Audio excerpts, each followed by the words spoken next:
Welcome everyone. My name is Tristan Ritchie from Lake City Realty, and I have. Hi everyone, Harjot here. So Harjot, you just moved to Canada, and I kind of wanted to make this video about looking for an apartment, what to expect moving to Canada and Sudbury, and your experience because you've had a pretty crazy experience, right? Yep, absolutely. I came in March. I'm a student right now, and I obviously we are working together. So just a short story. Student from Cambridge College, studying an IT course. Came into March, all the way in the winters. I had an apartment, like I had a room in the Cambridge dorms, provided by the college. Thanks to the college for that. An amazing first few months as a newcomer, Mm-hmm. new student who landed, having a roof overhead, having thanks to you, I had some part-time jobs. But my last date for staying there was last month, Mm-hmm. 18th or 19th of August.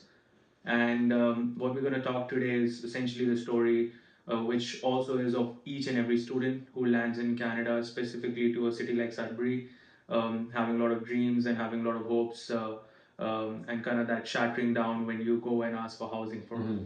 all the way. We're going to talk, and let's hope Yeah. we So touch base in all of those different places we go as a student to see the houses. Yeah, so we're gonna go through some of the processes, and I'm a landlord myself, so I own several buildings. Harjot, you're gonna give your perspective on a newcomer to Canada and some of the tips and some of the things you might do differently, because you were homeless for a day or two, because you Yep. got kicked out and Yes. the place didn't work out, so maybe something you could have done different there.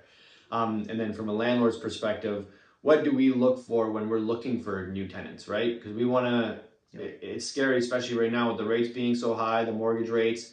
You're barely making money on a rental property, so you want to make sure that you have good tenants that are going to pay, Yep. which is sometimes hard to verify with a newcomer, which is one of Absolutely agree. the Yes. Yes. tough aspects of a home. So, tell we kind of know you were homeless for a little bit. You signed a lease, or you talked to someone that had agreed to So rent you. I'll give you a small heads up what happened. So last month, 18th of August, or sorry, 19th of August was my last day that I was supposed to stay at the Cambridge dorms. I started looking for a place almost 2 months back. Thankfully, a very close friend of mine, gave me a referral that hey, they had heard of somebody helping out Mm-hmm. getting the accommodations. And I contacted that person, and I want to be very honest and share my story with the audience who's going to be seeing this. That the person that was there who helped me get the house was also from my own community, like they were Indians, Mm-hmm. and it's great. There are good people and bad people in all communities, Of right? course, yeah. And so I got in touch a month back before my last date, move out date from dorms. I paid an upfront 2 months of rental And did you for. lose that, or did you get I it back? didn't lose that. Okay, good. Fortunately, thankfully, I didn't lose that. But the story goes, I was supposed to enter the home at on 18th of August. It was just near to the college. As we are students, we needed this place which was close by because of the Mm-hmm. transportations. And we moved in, and our lease should have started from 18th of August to the next of like Mm-hmm. it should start from 18th to the 18th of next month. However, when we landed, to my surprise, I was asked to start paying the next month's rent from 1st of September, which was a surprise. And we had already communicated and started to vacate and shift our stuff. And as students, we didn't have any vehicle or anything, nobody to help us. So it was a very big alarm Mm-hmm. that we are getting into someone's home, and we had not even signed the lease. So That, this was all verbal. that That's that's a big thing. So when you're looking for an apartment, don't give first and last months or 3-4 months up front unless you have a signed lease. yeah. So very important. Again, like you said, there's a lot of honest landlords out there, but there's some that aren't honest. So you want to make sure that that agreed upon price, and if utilities are included, because that's a big thing in Sudbury as well, Yes, yes. in your lease before you go. Yeah. Okay. And we didn't have any proper communication, like in terms of, let's say if I wanted to call the police or something like that, that I was homeless, now I Mm-hmm. want to move out. I've already paid the money. There's nothing on paper. There's zero proof that we had agreement on, let's say how much were the utilities, how much was the room, and also as somebody coming as newcomer, we couldn't find a place. I went through a trusted route, and still I got this experience. It's hard to afford, because the rent was somewhere close to 1,050, and we were gonna share that with a roommate of mine, because we didn't get approvals to other places, like proper flats or proper houses by companies like Zulik or Panoramic, and all of those. There's a lot of queue. There's a housing crisis, I got to know later on. So I went ahead with my friends. I went ahead with the whole process. Shifted on 18th night. I got to know that the landlord wasn't happy starting the rent from 18th to the next month 18th. And once we had the news, there were three people actually. Two of us were Indian. One of us was from Peru. And surprise, the person that I also pitched in, and I said that you can come with us. We will help you get the house.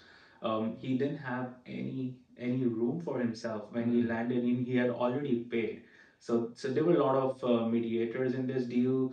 A lot of people, not just the landlord himself, and the landlord was also not from Sudbury. He was sitting somewhere in GTA Toronto, and calling the shots from a phone. Getting all the payments, everything's completed, but we don't have any roof, we don't have any proper housing, we don't have any beds there, we don't have nothing, and they just asked us to start paying again from first. So that was the experience. Wow. And I was homeless that night. Thankfully, I contacted many people. Some of you might be seeing this video, and it was a desperate situation. You were out vacationing, so but yeah, some of my other colleagues here at Lake City helped me, and I managed to survive one night. And the same experience, which I got this from, the same person helped me get one other house where I'm currently staying, although, and but the experience is still the same. The crisis is there. I'm paying a huge amount of rent, even on a sharing basis. There's in the single house there are about 8 to 9 people living. Can you imagine, like in one house where just two bathrooms and there's like 9 people living? So that's the crisis that we're talking about. And if I speak for just myself, I'm not speaking for just for myself.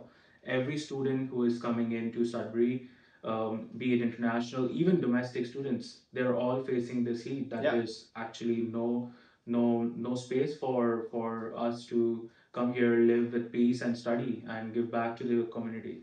So that's crazy that happened to you, and we knew there was a problem, but hearing it from you, since like you work with me here closely, so it's nice, not nice, but it was way more eye-opening, and I want to make a bigger difference by hearing your story, because that's pretty wild. What are some, like, people watching this, what are some tips, because a lot of people might be thinking of coming to Sudbury, coming to school next year or in January. What are some tips that you think you might have done differently? It's not your fault, but what do you think you would have done next time to solidify maybe a better place of living, or dealt with the landlord differently? Do you have any tips for them? I think a couple of things is create your own profile. That means maybe make like a LinkedIn profile, maybe make like a resume, or create a landing page for yourself. I don't mean it from a digital world. I mean, we all have WhatsApp, we all have these digital apps. Start sharing your personal information with these landlords so that they can understand the kind of person you are, and they can communicate with the person that you are online, and then say yes and welcome you, and get to the next process. I think the first thing first is, a lot of us who are newcomers, we have this fear of getting accepted, whether the society where we are going, or how are they gonna accept us. So I think that's the biggest tip that I think most of us need to follow. And second is, we have a lot of comforting rules that we set, like, okay, when I go somewhere, I want to have a vegetarian or a non-vegetarian roommate or a flatmate, those kind of things, right? You've left your home, guys, so you have to be prepared for a new culture. So be prepared and start learning about that city as well. Start Googling, start looking at the maps, and don't just be around. So right now, since there's definitely a shortage of houses, don't just be focusing on getting something which is walkable 2.5 kilometers, because that is when you will get into troubles like how I landed, And right? paying a lot more. And paying a lot Yeah. more. So those two tips I think are something which I couldn't find anywhere on YouTube. I couldn't read it online, and I think I needed your help with the maps, like where should I go, and yeah. So that's the main thing I think. Yeah, and from a landlord's perspective, what we typically look for when we're getting a new tenant is we want to make sure that they're paying on time, they're going to be clean and take care of our property, because a big cost is maintenance after someone moves out, right? If they're not taking care of the place, there's holes everywhere, then it costs a lot of money to the landlords, and they don't like that. That's one of the fears of renting to any student, right? Whether they're local or they're new to Sudbury or Canada. And then references, 95% of landlords will look at references. So if you don't have any from Canada yet, maybe get someone that you know in Canada, or Harjot, you could have reached out to me. I would be a reference because he works with me, so I know like you have income coming in, and people that show initiative like that are usually people that we can trust, and that we can believe that they're going to make their payments right. They're going above and beyond. Another thing would be honest about the situation and talk about how you are new to Canada, and yes, there's not much backing you as a Canadian rent payer, but explain that situation, say that you know about it, you've understood it, and have a conversation like on the phone with these people, and really make them believe that you're going to be a good tenant, pay regular, and keep the place clean, and even offer maybe some sort of incentive, like if it's a bigger building, say, hey, for a slightly reduced rent, if you want, I can take care of your common areas. So once a week, you sweep, maybe do some vacuuming, offer that to the landlords. If that was someone offering that to me, boom, right away. If that can save me 1 hour a week, 1 hour a month, I'm jumping on that right away. So offering those little things, and it's not much. It would take you maybe 45 minutes to vacuum or sweep an entry for a 6-unit building, right? Because they have to pay someone anyways to do that. But if you're on site and you kind of act as somewhat superintendent and offer them value that way, that would be a huge win for a lot of the landlords. I would say one more thing, which is kind of personal to me. I've had all kind of people living at the college dorms. It was a great international experience. However, I do recognize that people coming in from India, they cook a lot. We are the one of the community which love cooking, and I'm proud of that. However, I think we need to limit that cooking time to certain time slots, or we kind of have to adjust with the other cultures, right? So when you're approaching a landlord, it's definitely good heads up if you tell that, what's your cooking styles. So maybe just touch upon that part. It's kind of delicate topic right now, I think, but it's definitely not. If you're talking to a landlord, especially somebody that you will be paying rent every month, you're gonna have a very long-term relation, right? They will be your extended family almost. So don't treat them like somebody that you want to hide your information, or your habits from. Just be very open about it and talk about it. Like if you want to make some food which might smell something like that, talk about it to them. If you have some medical issues, talk about to them and tell them in advance before signing the lease. Yeah, so the reason you're bringing this up, we talked in the office a little bit before, is there's a few things that affect a sale price in a home or the value of a property.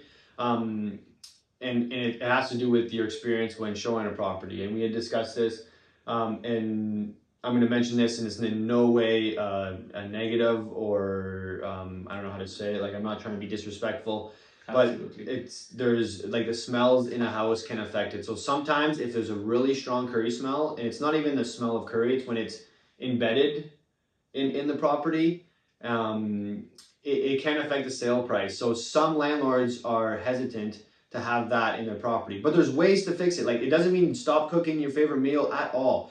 There's a lot of ventilation. There's you can have the on top of the stoves, the vent.